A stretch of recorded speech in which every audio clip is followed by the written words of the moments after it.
guys, kaso palong-palo pala itong mga to. Saka naka-arsenal na. Pero okay lang, hindi tayo natatakot dyan. So nawantap na nga ni si Tama yung isa. At papatayin ko pa yung isa. So ayun, patayin nga namin dalawa.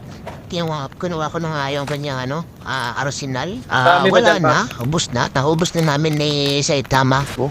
So, pinayron na nga tayo guys dito ng Mythic Lava Remix. Grabe guys, grabe kung makatama tong baril na to guys. Napakalupit, ang sakit ng baril na to guys. Maraming tingin pala dito kay kamahalan. At meron na naman ditong kalaban dito sa taas guys. Nagkakampiran sila dun sa taas. So, hindi natin papalagpasin yung mga yan. Siyempre bago tayo makyat, tingin-tingin muna, baka mamaya nakaabang. So, may kalaban dun sa taas. Tinudukan ko na ng Lava Remix, guys. Naunahan tayo ni Rush Gaming. Grabe ba? Grabe itong si Rush Gaming. So, ayun guys. Last guy na yung hinahabol namin dito, guys. Meron pa dun sa baba. Down na yan. Tumakbo pa nga si pare ko, gagi. So, okay lang yan. Meron naman tayong snowboard. Habulin natin ng ating bala. Pero hindi na inaabot guys. So okay lang, may nakita pa tayo dito nga indicator na nagbabarilan dito sa aliwa. So ayun, nakita na nga natin guys. Pilhin muna tayo at mamaya at lulusubin na natin yan. So ano pa hinintay natin? Push na yan. Automatic na yan, nakita na natin yung kanya indicator na footstep. Ang baw ng kanyang paa, tinutukan niya. Guys, grabe. Ang lala ng damage ng Lava Remix nila ni kamahalan guys. So, ayun guys, napadpad na naman tayo dito sa kabila. Baka tapos natin magdogdag.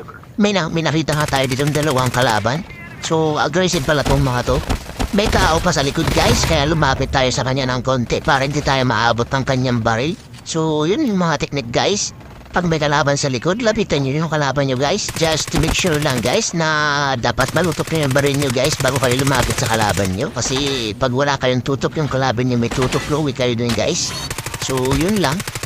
Huwag niyong kapalimutan lagi na dapat pag may last guy, huwag niyong hayaan na mabuhay pa yan. Palagi dapat yung huwag titirahan ng hininga. So, ayun guys, may kalaban para dun sa kabila.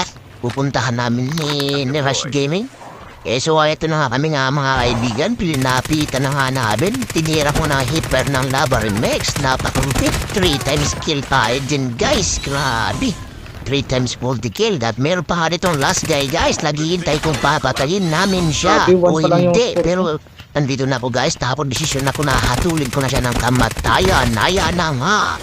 Patay si pare ko lumabas yung UFO sa kanyang ulo. So auto slip na mga kaibigan. So napitan ko na nga. Alam natin na kalaban dito sa taas at positive na.